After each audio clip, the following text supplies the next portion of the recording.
একই রকমভাবে মাছের ঝোল ঝাল খেতে যদি ভালো না লাগে তাহলে এই রেসিপিটি অবশ্যই ট্রাই করে দেখতে পারেন। নমস্কার বন্ধুরা, সানভি কিচেন ফুডে আপনাদের সবাইকে স্বাগত। আজ আমি আপনাদের জন্য নিয়ে এসেছি পূর্ববঙ্গের একটি বিখ্যাত মাছের কাসন পোড়া ঝোল রেসিপি। তো পুরো ভিডিওটি দেখার অনুরোধ রইল। চলুন তাহলে শুরু করা যাক। প্রথমে এখানে আমি 4 পিস রুই মাছ নিয়েছি। মাছগুলোকে খুব ভালো করে ধুয়ে পরিষ্কার করে নিয়েছি। দিয়ে দিচ্ছি স্বাদ মতো নুন, অল্প একটু হলুদ গুঁড়ো। নুন হলুদটা খুব ভালো করে মাছের সাথে আমি মাখিয়ে নেব। নুন হলুদটা আমি খুব ভালো করে মাছের সাথে মাখিয়ে নিয়েছি। এবার আমি রান্নাটা শুরু করে দেব। চুলা আমি একটা কড়াই বসিয়ে নিয়েছি। দিয়ে দিচ্ছি 2 চামচ কালো সর্ষে। পূর্ববঙ্গে সর্ষেকে কাসনও বলে, সেই কাসন থেকেই কিন্তু এই রেসিপির নাম কাসন পোড়া ঝোল এসেছে। সর্ষেটাকে হালকা করে মিডিয়াম আঁচে ভেজে নিতে হবে। যখন দেখবেন যে সর্ষেগুলো ফুটফুট করে ফাটতে শুরু করেছে তখনই কিন্তু চুলা আঁচটা বন্ধ করে এটাকে নামিয়ে নিতে হবে। এর থেকে কিন্তু বেশি সর্ষেগুলো ভাজা যাবে না, তাহলে কিন্তু সর্ষেগুলো তেতো হয়ে যাবে।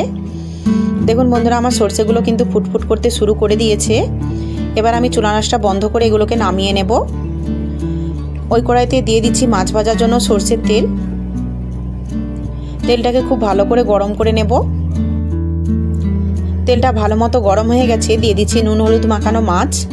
চুলা আঁচটা আমি এখন হাই করে নিয়েছি। চুলা আঁচটা হাই রেখে মাছগুলো আমি এক পিঠটা লাল লাল করে ভেজে নেব। তবে খুব বেশি লাল কিন্তু আমি করব না। দেখুন বন্ধুরা, এক পিঠটা আমার ভাজা হয়ে গেছে। এবার আমি এগুলোকে হালকা হাতে উল্টে নেব। চুলা আঁচটা আমি এখন হাই রেখেছি।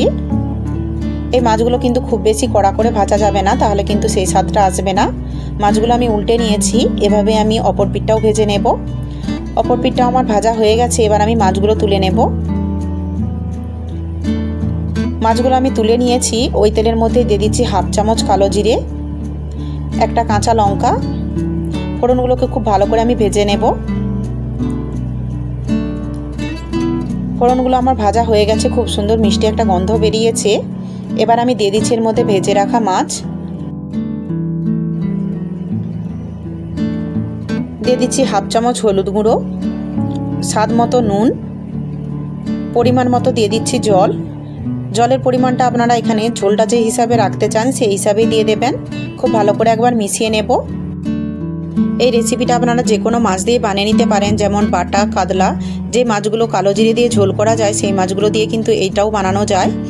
ঝালের জন্য দিয়ে দিয়েছি 2টো চেরা কাঁচা লঙ্কা। ঝালটা আপনাদের স্বাদ মতো দিয়ে দেবেন। এটাকে এবার ফুটতে দেব।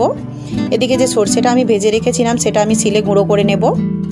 তবে আপনারা চাইলে এটাকে মিক্সিতে বা হামানদিস্তাতে গুঁড়ো করে নিতে পারেন।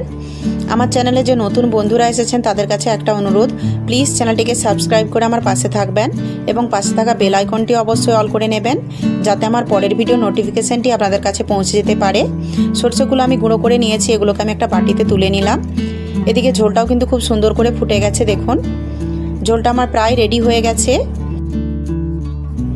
এবার আমি দিয়ে দিচ্ছি এর মধ্যে ছোটো চামচে 2 চামচ ভাজা সর্ষের গুঁড়ো। তবে আপনারা সর্ষের গুঁড়োটা আপনাদের পছন্দ মতো কম বেশি করে নিতে পারেন। খুব ভালো করে একবার মিশিয়ে নেব। এটাকে এবার আমি 1 মিনিট মতো ফুটিয়ে নেব। ঝোলটা আমি 1 মিনিট মতো ফুটিয়ে নিয়েছি। দিয়ে দিচ্ছি ধনেপাতা কুচি।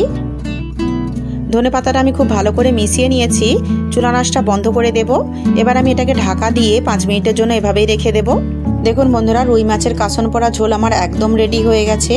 আপনারা অবশ্যই একবার এই রেসিপিটা ট্রাই করে দেখতে পারেন। দুপুরে গরম ভাতের সাথে কিন্তু এই রেসিপিটা থাকলে আর কিছুই লাগবে না। আমার রেসিপিটি যদি আপনাদের ভালো লাগে তাহলে প্লিজ লাইক, শেয়ার এবং সাবস্ক্রাইব করে আমার পাশে থাকবেন এবং পাশে থাকা বেল আইকনটি অবশ্যই অল করে নেবেন, যাতে আমার পরের ভিডিও নোটিফিকেশানটি আপনাদের কাছে পৌঁছে যেতে পারে। এবং রেসিপিটি যদি আপনাদের ভালো লাগে তাহলে সুন্দর একটি কমেন্ট করতে কিন্তু ভুলবেন না। পুরো ভিডিওটি দেখার জন্য আপনাদেরকে অসংখ্য ধন্যবাদ। ভালো থাকবেন, সুস্থ থাকবেন। দেখা হচ্ছে পরের ভিডিওতে।